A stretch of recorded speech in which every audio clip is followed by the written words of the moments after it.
beaucoup n'ont pas cette grâce de se retrouver comme nous nous retrouvons nous. Alléluia. Je vois les familles se retrouver et je crois que dans les jours à venir, beaucoup vont se joindre à nous.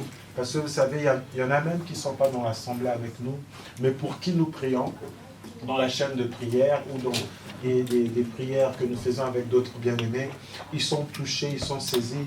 Et il y en a même qui vont, dans les jours à venir, passer, témoigner la gloire de Dieu dans leur vie. Alors, comme vous savez, mes bien-aimés, nous sommes dans notre enseignement sur la puissance de l'égarement et nous avons commencé donc un sous-thème.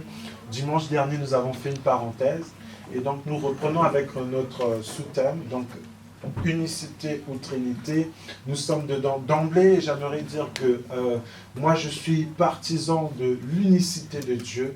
Pour moi, la Trinité n'existe pas. Pour moi, la Trinité, c'est une invention pure et simple des hommes. Moi, je suis pour l'unicité. Et vous savez, ce thème est assez vaste, il est assez délicat. Il y a beaucoup de serviteurs de Dieu qui ne s'hasardent pas sur ce thème. J'ai encore reçu l'appel d'un frère d'une autre assemblée qui me dit « Béni soit le nom du Seigneur pour le courage que tu as eu pour aborder ce thème, unicité ou trinité ». Alors, comme je disais, ce thème, il est délicat. On va l'aborder simplement. On va montrer que Dieu est unique, Dieu est un. Et on va lever les équivoques sur toutes les contradictions apparentes dans la Bible. Je dis bien apparentes parce que en réalité, la Bible ne se contredit pas. Nous reprenons le passage que nous avons lu la fois dernière dans Deutéronome 6 à partir du verset 4. Nous lisons. Deutéronome 6 à partir du verset 4. Oui, nous sommes dans Deutéronome 6 à partir du verset 4. Deutéronome 6 à partir du verset 4. Parole du Seigneur. Oui. Écoute Israël, l'Éternel, notre Dieu, est le seul éternel. Tu aimeras l'Éternel, ton Dieu, de tout ton cœur, de toute ton âme et de toute ta force. Et ces commandements que je te donne aujourd'hui seront dans ton cœur. Amen. Amen. Et nous venons aussi dans le livre de Marc. La fois dernière, nous avons lu Marc 12. Je crois que c'était à partir du verset 29. Marc 12 à partir du verset 29. Marc 12 au verset 29. La parole nous dit « Jésus répondit, voici le commandement le plus important. Écoute Israël, le Seigneur est notre Dieu, il est le seul Dieu. Tu aimeras donc le Seigneur ton Dieu de tout ton cœur, de toute ton âme, de toute ta pensée et de toute ton énergie. » Amen. Amen. Alors nous voyons un passage dans l'Ancien Testament qui est Deutéronome 6, 4. Et nous voyons ce passage être repris dans Marc 12, 29. Écoute, ô Israël. Vous savez, le Seigneur a pris un échantillon, un peuple. Il s'est pris un peuple. Il est le Dieu de la création, comme nous allons le voir. Il a créé toutes choses. Il a créé les mondes. Il a créé chacun d'entre nous. Mais il a pris un peuple comme échantillon pour montrer ce qu'il veut faire dans l'humanité. Et Israël, et c'était clair dans sa tête, parce que vous savez, à côté d'Israël, il y avait des peuples polythéistes. Vous voyez, il y avait comme les Égyptiens qui avaient plusieurs divinités, qui avaient des triades. À côté d'Israël, il y a toujours eu des peuples polythéistes. Mais pour Israël, c'était clair. Parce que Dieu s'adressait au travers de son serviteur à son peuple. Écoute, ô Israël, il n'y a qu'un seul Dieu. Dieu est unique. Il n'y a pas trois dieux. Il n'y a pas deux dieux. Il n'y en a pas cinq. Dieu est unique. Écoute, ô Israël. Donc, pour chaque Israélite, et même jusqu'aujourd'hui, pour chaque Israélite, c'est clair dans la tête de chacun qu'il n'y a pas trois dieux. Alléluia. Il n'y a pas une triade. Il n'y a pas de trinité. Dieu est unique. Il est un et il est seul. Il dit, je suis le premier, je suis le dernier. Avant moi, il n'y a aucun Dieu qui n'a été formé. Alléluia. Amen. Il dit, je suis le seul et vrai Dieu. Et tout au long de cet enseignement, on va voir comment finalement la Trinité est rentrée dans l'Église. Souvenons-nous, nous avons lu Jude 1, 4, où il est écrit qu'il y a beaucoup d'impies qui sont rentrés Et nous avons vu aussi qu'il y a beaucoup de docteurs qui ont insidieusement inséré des enseignements contraires à la parole de Dieu au milieu de nous. Dieu est unique. C'est clair pour le peuple de Dieu. C'est clair pour Israël. Écoute, ô Israël. Nous voyons cela dans Deutéronome 6 et nous le revoyons dans Marc 12, 29. Deutéronome 6, 4 et Marc 12, 29. L'Éternel est clair. Bien-aimés, il faut savoir que pourquoi nous parlons de cela. Alléluia. Amen. Vous savez, Dieu a souvent repris son peuple et même l'a livré à ses ennemis quand ils se détournaient de lui pour s'attacher à d'autres dieux, pour s'attacher à des divinités. Parce que c'est le paganisme. Alléluia. Amen. Amen. C'est ce qu'on appelle le paganisme, c'est l'idolâtrie que de s'attacher à d'autres dieux ou d'avoir plusieurs représentations divines, des divinités. Et ainsi, beaucoup sont dans ces choses, sans se rendre compte qu'ils ont dévié, parce que nous parlons de la puissance d'égarement. Beaucoup sont dans ces choses, sans se rendre compte qui se sont insidieusement, qui se sont subtilement écartés. Donc ils ont dévié de la véritable volonté de Dieu, de la parole de Dieu. Écoute, ô Israël, il n'y a qu'un seul Dieu. Et le Seigneur Jésus-Christ, on lui dit, quel est le plus grand commandement? Alléluia. Il parle de ce commandement. Alléluia. Il parle de ce commandement. Nous allons lire encore un passage. Ésaïe 44, verset 6. Ésaïe 44, verset 6.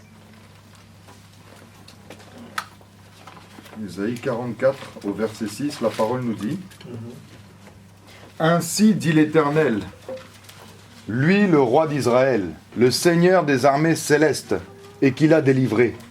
Moi je suis le premier et je suis le dernier, et en dehors de moi, il n'y a point de Dieu. » En dehors de moi, il n'y a point de Dieu. Je suis le premier, je suis le dernier. Mais nous allons voir aussi que quelque part, Jésus-Christ s'est présenté comme ça. Je suis le premier et le dernier. Alléluia. Amen. Il dit, je suis le premier et le dernier. En dehors de moi, il n'y a point d'autre Dieu. Si tu dis Dieu le Père, Dieu le Fils, Dieu le Saint-Esprit, en disant que c'est trois personnes distinctes, tu as là trois dieux, tu as une triade. Or Dieu dit, en dehors de moi, il n'y a point d'autre Dieu. Et c'est pour ça que je dis, nous allons voir comment ces enseignements sur la triade, sur la Trinité, se sont insérés dans l'Église. Alléluia. Amen. Nous allons encore lire un passage. Ésaïe 45, 18. Ésaïe 45, au verset 18, la parole nous dit « Voici ce que déclare l'Éternel, qui a créé le ciel, lui qui est Dieu et qui a fait la terre, qui l'a formé et affermi. Il ne l'a pas créé à l'état chaotique, mais il l'a façonné pour que l'on y habite. Moi, je suis l'Éternel, et il n'y en a pas d'autre. » Alléluia. Qui c'est qui a créé? C'est l'Éternel. Alléluia. Il a créé. Et il dit, nous allons encore le lire dans d'autres passages, il dit, il a créé sans l'aide de personne. Amen. Il a créé les mondes, il a créé toutes choses sans l'aide de personne. Il est unique. C'est l'Éternel Dieu. Alléluia. Il est unique. Mais alors, nous devons comprendre comment Jésus-Christ est Dieu. Alléluia. Comment Jésus-Christ est Dieu? Parce que nous croyons que Jésus-Christ est Dieu. Mais comment Jésus-Christ est Dieu? Bien aimé, tout au long de cet enseignement, nous allons comprendre que Jésus-Christ, c'est l'incarnation en chair du Dieu Tout-Puissant qui a créé toutes choses. Alléluia. Parce que lorsque nous allons dans le livre de Colossiens, Colossiens 1, nous allons voir là-bas que tout a été créé par Christ. La Bible dit tout a été créé en lui. Tout subsiste en lui. Tout a été créé par lui et pour lui. Alléluia. Amen. Là, on ne dit plus seulement que c'est Dieu qui a créé, mais on parle de Christ qui a tout créé, qui est la première œuvre. Alléluia. Dieu dit, avant moi, il n'y a point de Dieu qui ait été formé. Et il dit que c'est lui qui a tout créé. Alléluia. Amen. Amen. C'est puissant. Nous allons voir beaucoup de choses qui vont nous montrer qu'en réalité, Dieu le Père, que nous voyons Dieu créateur, que nous voyons le Dieu d'Israël, en réalité, il est venu, il s'est incarné en chair, il a habité parmi nous. Alléluia. Amen. Il faut savoir, mes bien-aimés, comme je vous disais la fois dernière, il y a plusieurs courants de pensée. Il y a le courant de pensée qu'on appelle le courant de pensée de Arien, donc d'Arius. Arius, c'était un évêque d'Alexandrie qui disait que Jésus-Christ n'est pas Dieu. Jésus-Christ est un homme extraordinaire, un homme que Dieu a utilisé, un homme puissant, mais il n'est pas Dieu. Il reniait carrément la divinité de Christ. Et il était en contradiction avec un de ses contemporains, donc Athanase, qui était aussi un évêque. Et Athanase, pour lui, Jésus-Christ était Dieu, et qu'il y avait aussi le Saint-Esprit qui était Dieu. Donc il était de la substance de Dieu. Et il avait cette théorie, et c'est lui qui a apporté donc le premier, en grand plan, cette théorie sur la Trinité. Et tous ensemble, ils combattaient un courant de pensée qu'on appelle le patripassianisme. Le patripassianisme, en fait, c'est de dire que Dieu Tout-Puissant s'est incarné en chair. Et en réalité, c'est Dieu Tout-Puissant, le Père, qui est monté à la croix. Et comme la Bible dit dans le livre de Corinthiens, l'enseignement, la prédication de la croix est un scandale, c'est une folie pour ceux qui périssent. Mais c'est une puissance de Dieu pour ceux qui doivent être sauvés. Alléluia. Amen. Parce que dire que le Dieu Tout-Puissant qui est monté à la croix, c'est un scandale. Alléluia. C'est un scandale. Ça veut dire qu'on a tué Dieu, c'est un scandale. Or, bien-aimés, c'est pour ça que nous disons, Dieu nous a fait la grâce d'avoir des yeux pour voir, des oreilles pour entendre et un cœur pour comprendre. Il y a un mystère qui est caché et que nous allons découvrir tous ensemble. Alléluia. Amen. Amen. Amen. Amen. Amen. Il faut savoir que dans le jardin d'Éden, ce qui s'est produit dans le jardin d'Éden, le péché qui s'est produit là, ça devait apporter la mort. Le Seigneur avait dit à sa créature, le jour où vous mangerez cet arbre que je vous défends, vous mourrez. Vous mourrez. Le diable est venu apporter un enseignement contraire. Dire non, vous ne mourrez pas. Et on a vu que lorsqu'ils ont mangé dans cette désobéissance, ils ont perdu tous les avantages qu'ils avaient auprès du Seigneur. Ils ont même été écartés de la présence de Dieu. Et on a mis des anges, des chérubins, devant l'arbre de vie pour qu'ils ne puissent pas accéder à l'arbre de vie.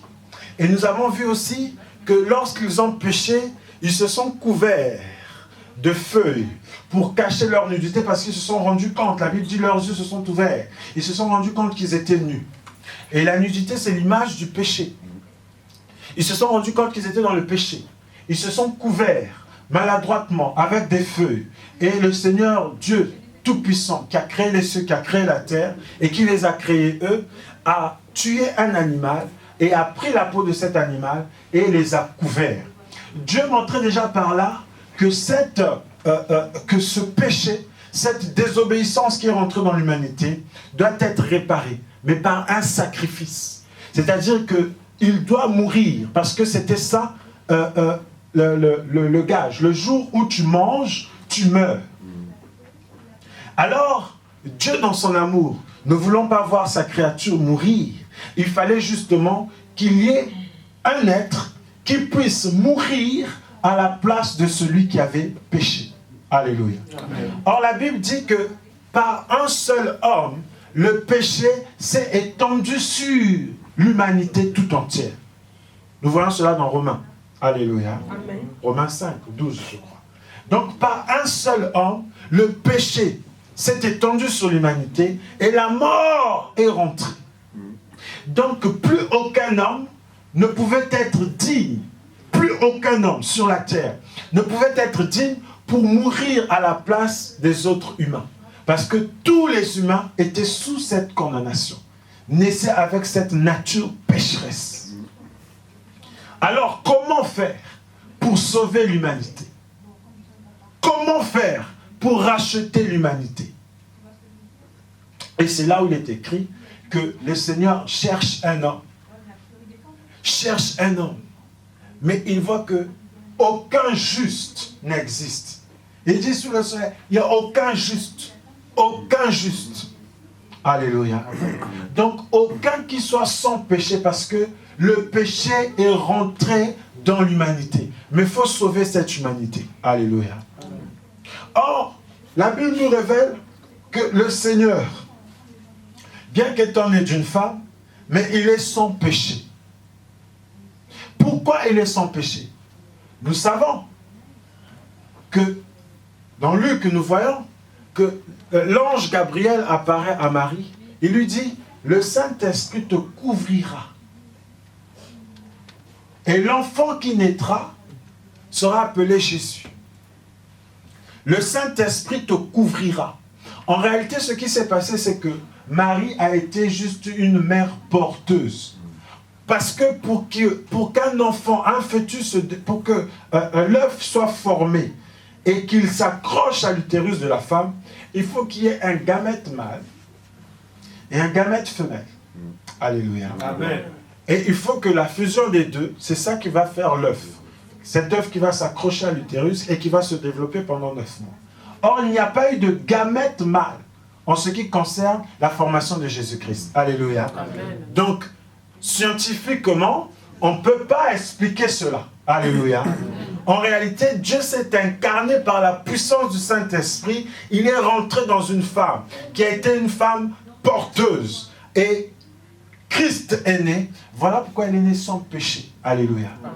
En réalité, ce n'était pas un humain comme nous, ordinaire. Sinon, il allait hériter de la nature pécheresse d'Adam. Voilà pourquoi la Bible l'appelle le second Adam. Alléluia. Or, il n'y a aucun autre homme qui soit appelé second Adam. Donc, il avait une autre nature. Alléluia. Il avait une autre nature. Une nature tout à fait différente. Il était humain, mais avec une autre nature. Il n'était pas dans le péché. Alléluia. Et le péché n'était pas en lui. Et voilà pourquoi il pouvait être digne de porter le péché, c'est-à-dire de prendre le péché. Il était digne de monter à la croix, d'être le sacrifice ultime qui allait racheter le péché de l'humanité, qui était comme une épée de Damoclès sur chaque humain, qui était une condamnation sur chaque humain, et ainsi chaque humain était voué à la perdition. Alléluia. Amen. Amen. Donc il fallait que Dieu vienne lui-même. Et voilà pourquoi il dit dans Ésaïe 35, à partir du verset 4, que nous avons lu plusieurs fois, il dit, cette fois-ci, je viendrai moi-même. L'Éternel dit, je viendrai moi-même pour sauver mon peuple. Amen. Je n'enverrai pas un prophète, je n'enverrai pas un homme. Beaucoup de musulmans disent, mais Jésus est un prophète. Ce n'est qu'un simple prophète. Or, nous voyons dans Ésaïe 35, verset 4, Dieu promet à son peuple, il dit, moi-même cette fois-ci, je viendrai sauver mon peuple. Alléluia. Amen. Il dit, moi-même, je viendrai. Pas un homme. Moi-même, je viendrai. Et le signe, vous le verrez, c'est que l'aveugle verra, le sourd entendra, le muet parlera, le paralytique se lèvera. Alléluia. Amen. Et nous voyons ce que le Seigneur a dit dans Luc 4. L'Esprit du Seigneur est sur moi, il m'a oint pour ouvrir les yeux des aveugles. Alléluia. Amen. Pour annoncer une année de grâce, pour rendre libres les captifs. Alléluia. Amen. Donc Jésus, c'est l'incarnation de Dieu en chair. Amen. Amen. Vous savez, une fois, il y avait un pasteur qui donnait l'enseignement et il parlait de Dieu le Père, Dieu le Fils, Dieu le Saint-Esprit. Et il demandait qu'on pose des questions. Moi, je n'avais pas du tout envie de parler parce que dès mon apprentissage, dès mes premiers pas dans le Seigneur, j'ai eu la grâce de tomber sur des unitaires, c'est-à-dire ceux qui ne croyaient pas du tout à la Trinité. Et ils m'ont enseigné ces choses. Alors, pendant que ce prédicateur parlait, ce pasteur, je lui ai posé simplement la question, ce que nous voyons dans Marc 12. Il dit, Jésus, lorsque les pharisiens sont venus devant lui, lui ont demandé quel est le plus grand commandement. Il a dit ce que nous avons lu dans Marc 12. Écoute, ô Israël. Alléluia. J'ai dit, alors, ce Dieu-là que nous devons adorer, que Jésus-Christ lui-même a dit, est-ce Dieu le Père, Dieu le Fils ou Dieu le Saint-Esprit? Le cours s'est arrêté par là. Alléluia. Amen. Parce qu'il fallait expliquer, est-ce que c'est Dieu le Père qu'il faut adorer? Ou c'est Dieu le Fils, ou c'est Dieu le Saint-Esprit? Alléluia. Amen. Amen. Amen. Et j'ai vu deux personnes discuter ensemble, deux serviteurs de Dieu. Il y a un qui croit en la Trinité et l'autre en l'unicité. Il va poser la question à celui qui croit en la Trinité. Il dit, admettons que tu sois sauvé, tu arrives au ciel. Crois-tu que tu verras le Saint-Esprit, Dieu et le Fils? Parce que la Bible dit dans Jean 4, 24 que Dieu est esprit. Donc il y a l'Esprit qui est Dieu, l'éternel. Il y a le Saint-Esprit qui est aussi esprit. Et il y a le Fils. Alléluia. Amen. C'était difficile pour ce serviteur de Dieu de répondre. Alléluia. Parce que c'est comme s'il y a deux esprits. Et puis il y a un être qui a un corps glorieux. Parce que la Bible dit qu'au ciel, nous aurons, à l'enlèvement, nous allons revêtir l'incorruptibilité, nous allons revêtir le corps glorieux. Amen. Amen. C'était difficile, vous voyez. Lorsque nous lisons la parole, effectivement, il y a plusieurs messages, il y a plusieurs versets, qui semblent être contradictoires avec l'unicité, qui semblent favoriser la Trinité.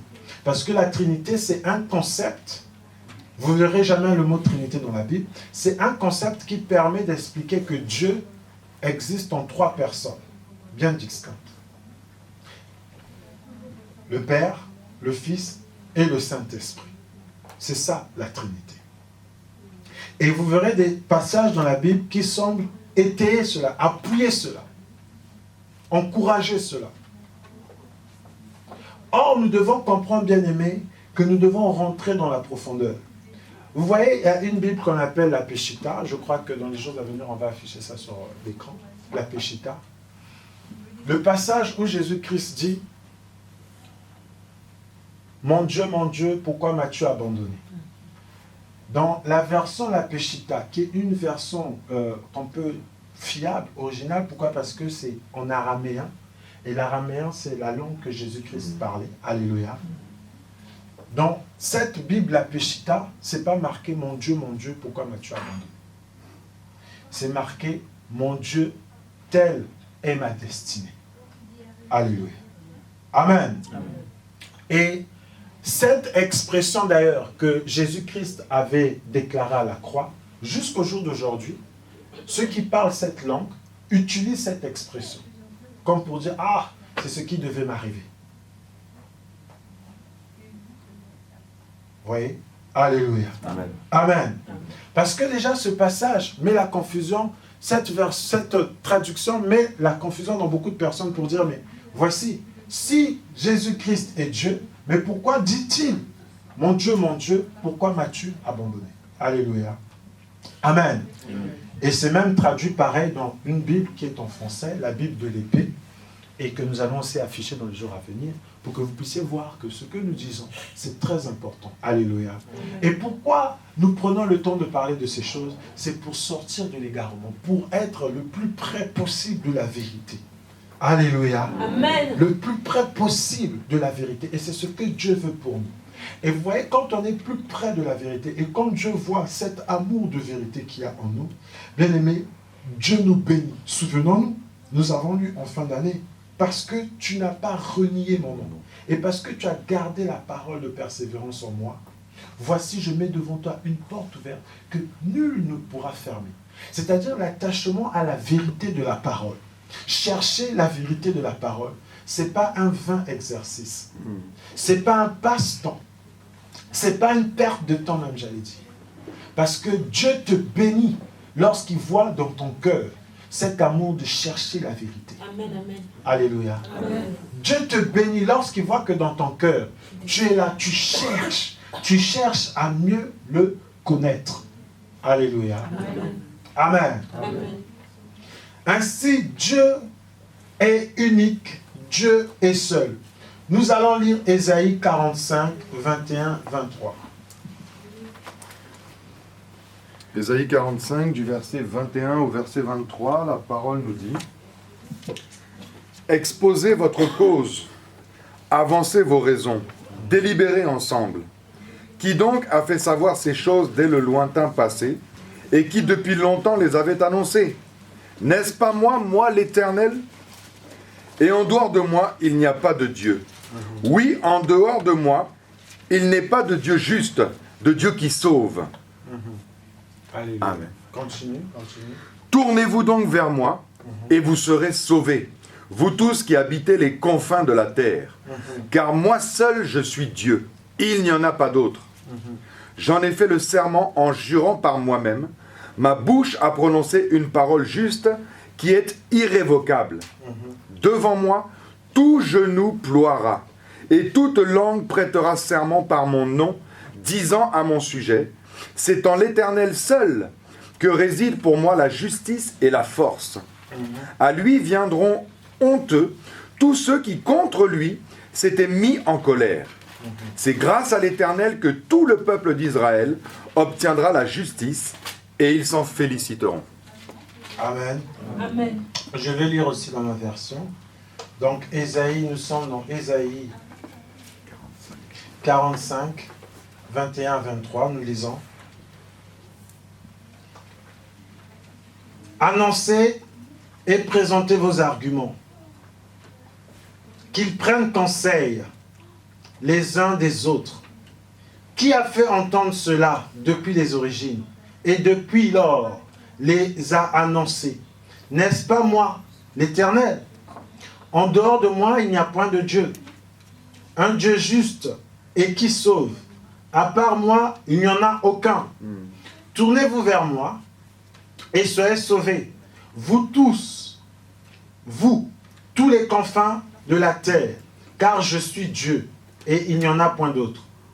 Je le jure par moi-même, de ma bouche sort ce qui est juste, une parole qui ne sera pas révoquée. Tout genou fléchira devant moi, toute langue prêtera serment par moi. Alléluia. Amen. Amen. Amen. Tout genou fléchira devant moi. Alléluia. Amen. Et toute langue prêtera serment. Nous allons lire maintenant Philippiens 2, 9 à 11.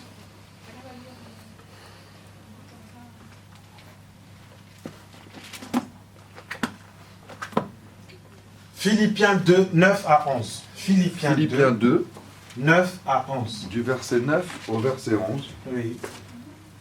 Philippiens 2, du verset 9 à 11, la parole nous dit « C'est pourquoi Dieu l'a élevé à la plus haute place et lui a donné le nom qui est au-dessus de tout nom, pour qu'au nom de Jésus, tout être s'agenouille dans les cieux, sur la terre et jusque sous la terre, et que chacun déclare « Jésus-Christ est Seigneur, à la gloire de Dieu le Père. » Alléluia. Alors, je vais lire aussi dans ma version. Et dans les jours à venir, nous allons prendre des versions comme l'épée et la péchita. Et vous allez voir que c'est glorieux. Nous sommes dans Philippiens, chapitre 2, 9 à 11. Il est écrit. C'est pourquoi aussi Dieu l'a souverainement élevé et lui a donné le nom qui est au-dessus de tout nom, afin qu'au nom de Jésus, tout genou fléchisse dans les cieux, sur la terre et sous la terre, et que toute langue confesse que Jésus-Christ est Seigneur à la gloire de Dieu le Père. Alléluia. Amen. Ce qui est réservé à l'Éternel Dieu, que nous avons lu dans Ésaïe 45, de 21 à 23. Alléluia. Nous voyons dans Philippiens 2 que c'est Jésus-Christ devant lequel tout genou fléchit. Et que toute langue confesse. Alléluia. Amen. Dans Ésaïe, nous voyons que c'est toute langue qui confesse, qui prête serment. Alléluia. Amen. Et nous voyons que là, dans Philippiens, c'est devant Jésus que tout genou fléchit. Pourquoi? Parce qu'il est l'incarnation en chair. de Dieu Tout-Puissant. Voilà pourquoi la Bible dit en plénitude de Dieu. Donc tout est en lui. Pourquoi? Parce que c'est Dieu qui est venu lui-même sauver l'humanité. Alléluia. Amen. Et c'est ce que nous allons nous évertuer à expliquer tout au long de cet enseignement. Amen. Amen. Et je vous exhorte même, notez toutes les contradictions apparentes dans la Bible. Amen. Pour rendre encore cet enseignement plus interactif et adresser, poser ces questions sur comment envoyer ces questions à l'adresse mail de l'église, donc accueil@centre-évangélique-de-Paris.fr, centre évangélique tout attaché. Je crois même qu'il faudra faire défiler l'adresse de l'église comme ça. Vous poserez des questions parce que nous ne pouvons pas passer sur cet enseignement comme ça sans que tous nous ayons compris cela. Amen. Il faut que chacun de nous soit capable à expliquer cela. Si on frappe à la porte du frère, mais bon, vous dites ceci, explique. Tu ne vas pas prendre ton téléphone. Ah, pasteur, il n'y aura rien de contradictoire. Non. Il faut que tu sois à même à expliquer. Alléluia. Amen. Donc, on va prendre le temps nécessaire. Il faut que chacun, que ce soit les prédicateurs ou même les non-prédicateurs, alléluia. Amen. Il faut que chacun, les sœurs comme les frères, chacun nous soyons en mesure d'expliquer cela. Voilà pourquoi nous allons prendre toutes les versions nécessaires. Et voilà pourquoi je vous autorise à voir toutes les contradictions apparentes et poser les questions sur le site. Alléluia. Amen. Ça rendra plus interactif. Et n'hésitez pas non plus à inviter d'autres personnes. Là, tu as des questions, viens, c'est pas grave, viens au CEP, nous parlerons de ces choses. Amen. Amen. Donc là, vous voyez, Dieu dit dans Ésaïe 45, de 21 à 23, qu'il est le seul Dieu, que c'est que devant lui, tout genou fléchit. Il faut savoir que c'est pas rien, parce que la Bible dit que Dieu ne partage pas sa gloire avec un homme. Alléluia. Dieu ne partage pas sa gloire avec un autre. Dieu ne partage sa gloire avec personne. Donc on ne peut pas voir dans Ésaïe Dieu dire que c'est devant lui que tout genou fléchira et c'est devant lui que toute langue confessera, et que dans Philippiens 2 on voit que c'est maintenant devant Jésus que tout genou fléchit et que toute langue confesse qu'il est le Seigneur, à la gloire de Dieu le Père. Alléluia. Amen. Amen. Vous voyez, dans Ésaïe, c'est réservé à Dieu. Et dans Philippiens, c'est Jésus-Christ qui est là. Alléluia. Amen. Donc, est-ce que les langues vont confesser à la fois Dieu, à la fois Jésus? Est-ce que les genoux vont être fléchis à la fois devant Dieu et à la fois devant Jésus? Alléluia. Amen. Nous n'avons qu'un seul Dieu. Oui. Alléluia. Amen. Nous n'avons qu'un seul Dieu. Et quand nous disons Jésus-Christ est Dieu, nous devons comprendre que c'est Dieu le Père qui s'est incarné en chair et qui a visité son peuple. Amen. Parce qu'il dit, je viendrai, je sauverai mon peuple. Et nous voyons que Jésus, c'est Jéhovah qui sauve, l'Éternel qui sauve. Alléluia. Amen. Parce que dans Ésaïe, nous voyons qu'il est dit, un fils naîtra, un fils vous est né, un enfant vous est donné, on l'appellera Emmanuel, mais on n'a jamais vu Jésus être appelé Emmanuel. Alléluia. Or, quand l'ange Gabriel s'est présenté, pourquoi? Parce que c'est une révélation. Quand il s'est présenté devant Marie, dit, tu l'appelleras Jésus, l'Éternel qui sauve, non Jéhovah qui sauve. C'est-à-dire, Jéhovah est venu sauver. Parce qu'il a vu qu'il n'y a aucun homme dans les cieux, il n'y a aucun homme qui peut porter ce poids, qui peut prendre cette charge, qui peut se sacrifier pour l'humanité. Le sacrifice que Dieu agrée, c'est lui-même. Alléluia. Amen. Alléluia. Amen. Voilà pourquoi il a dit, il n'a pas aimé le sang des boucs, le sang des... Et le sacrifice qu'il a aimé, c'est celui de Christ. C'est le seul sacrifice. Or, Alléluia. Christ, c'est lui-même. Alléluia. Amen. C'est lui-même. Alléluia. Gloire à toi, Seigneur Jésus. Merci.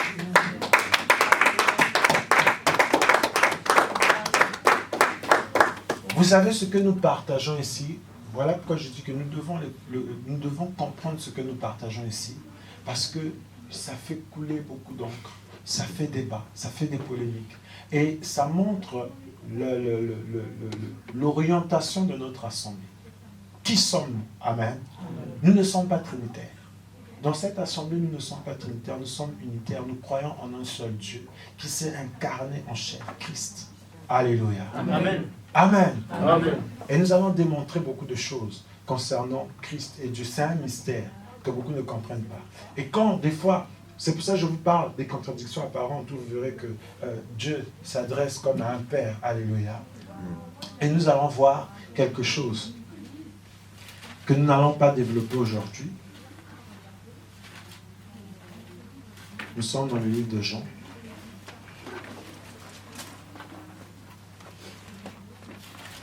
Au chapitre 3.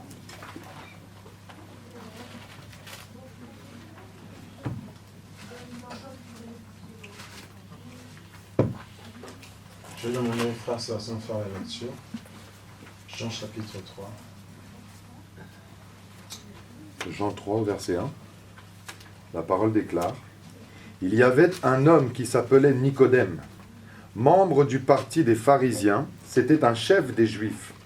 Il vint trouver Jésus de nuit et le salua en ces termes: Maître, nous savons que c'est Dieu qui t'a envoyé pour nous enseigner, car personne ne saurait accomplir les signes miraculeux que tu fais si Dieu n'était pas avec lui. Jésus lui répondit: Vraiment, je te l'assure, à moins de renaître d'en haut, personne ne peut voir le royaume de Dieu. Comment un homme peut-il naître une fois vieux? S'exclama Nicodème. Il ne peut tout de même pas retourner dans le ventre de sa mère pour renaître.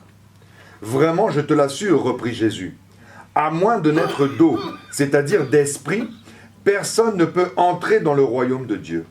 Ce qui naît d'une naissance naturelle, c'est la vie humaine naturelle. Ce qui naît de l'esprit est animé par l'esprit. Ne sois donc pas surpris si je t'ai dit, il vous faut renaître d'en haut. Le vent souffle où il veut, tu en entends le bruit, mais tu ne sais ni d'où il vient, ni où il va. Il en est ainsi pour quiconque est né de l'esprit. Nicodème reprit: Comment cela peut-il se réaliser? Toi qui enseignes le peuple d'Israël, tu ignores cela? Lui répondit Jésus. Vraiment, je te l'assure, nous parlons de ce que nous connaissons réellement, et nous témoignons de ce que nous avons vu. Et pourtant, vous ne prenez pas notre témoignage au sérieux. Si vous ne croyez pas quand je vous parle des réalités terrestres, comment pourrez-vous croire quand je vous parlerai des réalités célestes? Car personne n'est monté au ciel, sauf celui qui en est descendu, le Fils de l'homme. Continue. Dans le désert, Moïse a élevé sur un poteau le serpent de bronze. Amen, on peut s'arrêter par là. Alléluia. Ce que je voulais vous faire lire, c'est le verset 13. Dans ma version, il est écrit: Personne n'est monté au ciel, sinon celui qui en est descendu. Sinon celui qui est descendu du ciel, le Fils de l'homme, qui est dans le ciel. Alléluia. Amen. Voici ce qui est marqué dans ma version. Donc, personne n'est monté au ciel, sinon celui qui est descendu du ciel, le Fils de l'homme qui est dans le ciel. Alléluia. Là, c'est le Seigneur Jésus-Christ qui parle avec Nicodème qui est venu le voir. Nicodème, c'est un docteur de la loi. Et il lui parle sur la nouvelle naissance pour accéder au royaume. Et dans ce passage donc de Jean 3 au verset 13, il lui dit: Personne n'est monté au ciel, si ce n'est celui qui est descendu du ciel, le Fils de l'homme qui est dans le ciel. Alléluia. Amen. Donc, pendant qu'il parle avec Nicodème, il est en train de dire à Nicodème que je suis aussi dans le ciel. Alléluia. Amen. Il dit à Nicodème: personne n'est monté au ciel. Or, nous savons dans les Écritures que Enoch a été enlevé. Alléluia. Amen. Nous savons dans les Écritures que Élie a été enlevé. Amen. Amen. Mais lui, il dit: personne n'est monté dans le ciel, si ce n'est celui qui vient du ciel, le Fils de l'homme, qui est dans le ciel. Alléluia. Amen. C'est pour ça que je vous ai dit, on ne va pas développer ça aujourd'hui. Alléluia. Amen. On ne va pas développer ça aujourd'hui, mais je vous mets déjà dans cet appétit-là. Alléluia. Amen. Pour que vous compreniez que nous allons dans des profondeurs, nous allons monter dans les firmaments. Amen. Amen. Là, maintenant, accrochons-nous parce que nous allons monter, bien aimés. Alléluia. Amen. Quand on disait on va monter, là, c'est plus un slogan, on va vraiment monter. Amen. Voilà pourquoi que ça suscite en vous la soif, afin que vous puissiez identifier tous les passages qui semblent être contradictoires et que vous puissiez poser des questions par mail à l'adresse que je pense d'ici avant même la fin du culte, que le frère Sébastien fera apparaître à l'écran pour que chacun puisse noter cette adresse. Amen. Amen. Parce que des fois quand on dit arrobase, c'est compliqué. Il fallait faire simple pour cette adresse. Voilà. Donc, il dit, personne n'est monté au ciel, si ce n'est celui qui est descendu du ciel. Alléluia. Amen. Le Fils de l'homme qui est dans le ciel. Donc, pendant qu'il parle avec Nicodème, il est dans le ciel. Alléluia. Amen. Amen. Amen. D'autres croient que c'est un autre qui est dans le ciel. Il y a un qui est là-bas, lui il est là, et à côté il y a le Saint-Esprit, lui remonte et le Saint-Esprit vient remplacer. Or là, il dit à Nicodème un mystère. Donc il a commencé avec le mystère. Nicodème vient lui poser une question, un problème simple. Il dit, je reconnais que ce que tu fais, nul ne peut faire ça s'il est envoyé par Dieu. Les miracles que tu fais. Et plutôt que le Seigneur aborde dans son sens, il lui dit, mais en réalité, en vérité, je te le dis, si aucun n'est né de nouveau, or ça n'avait rien à voir avec ce que Nicodème venait de lui soumettre. En vérité, si tu ne nais de nouveau, tu ne peux accéder au royaume de cieux. Ça n'avait aucun rapport. Mais le Seigneur rentrait déjà dans les mystères. Et il ne comprenait toujours rien. Et voilà pourquoi le Seigneur a dit, mais si je te parle des choses terrestres, tu ne comprends pas. Mais que viendra-t-il lorsque je te parlerai des choses célestes? Tu feras comment? Parce que ça, je suis encore que dans le terrestre. Et tu ne comprends rien.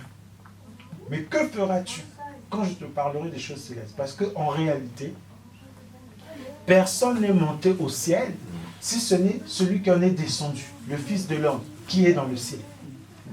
Alléluia. Amen. Mystère sur mystère. Or, nous disons, Dieu nous a fait la grâce d'avoir des yeux pour voir. Alléluia. Amen. Bien aimé, que ça suscite en vous l'envie d'aller chercher, d'aller comprendre. Ne vous contentez pas d'attendre que le pasteur va. Non, parce que Dieu va se révéler. Plus nous avons cette soif, plus il va se révéler. Parce que Dieu est jaloux de sa parole. Alléluia. Amen. La Bible déclare que les choses cachées sont à Dieu. Les révélées sont à nous. La Bible déclare que la gloire de Dieu, c'est de cacher les choses. Dieu, c'est-à-dire qu'il ne vend pas sa parole comme au marché, bon marché des soldes, non. La parole de Dieu, il faut aspirer, il faut avoir l'envie de la connaître. Amen. Alléluia. Amen. Vous savez que lorsqu'on est rentré de la nuit j'ai pas dormi. Alléluia. Jusqu'à 4 heures du matin. Je me dis pas, moi j'avais déjà révisé. Non. Et je vous apprends que pratiquement tous les samedis, je me couche soit à 4 heures, soit à 5 heures du matin. Alléluia. Amen. Amen. Amen. C'est comme ça. Donc des fois, vous pouvez avoir... J'ai des jours où... Là, je ne me sens même pas fatigué par la grâce de Dieu. Amen. Amen. Amen. J'ai déposé les biens-aimés, je suis rentré à 3 heures du matin et hop, je me suis mis jusqu'à 5 heures du matin. Par la grâce de Dieu. Non, c'est la grâce de Dieu. C'est une force. Moi-même, je ne comprends pas, c'est la grâce de Dieu. Là, vous me voyez, là, j'ai dormi de 5 heures jusqu'à 8 heures. Alléluia. C'est la grâce de Dieu. Et quand il y a cette soif, mes bien-aimés, Dieu va se révéler à toi. Et je prie que cette soif soit en chacun d'entre eux. Amen. Alléluia. Amen. Que chacun reçoive cela. Amen. Parce qu'il n'y a pas de frère qui servira de rebut, comme une utile. Non, chacun doit être utile pour l'œuvre de Dieu. Amen. Et l'utilité commence par ça. Donc la connaissance. Alléluia. Il n'y a pas un qui doit être le malin faible en lui. Non, on ne peut jamais compter sur lui. Lui, ad vitam aeternam, il ne saura jamais rien. Non. Dieu se révèle à chacun d'entre nous parce que cette grâce est venue sur nous. Alléluia. Amen. Amen. Amen. Que Dieu soit loué, nous allons nous mettre debout. J'espère que nous sommes bénis.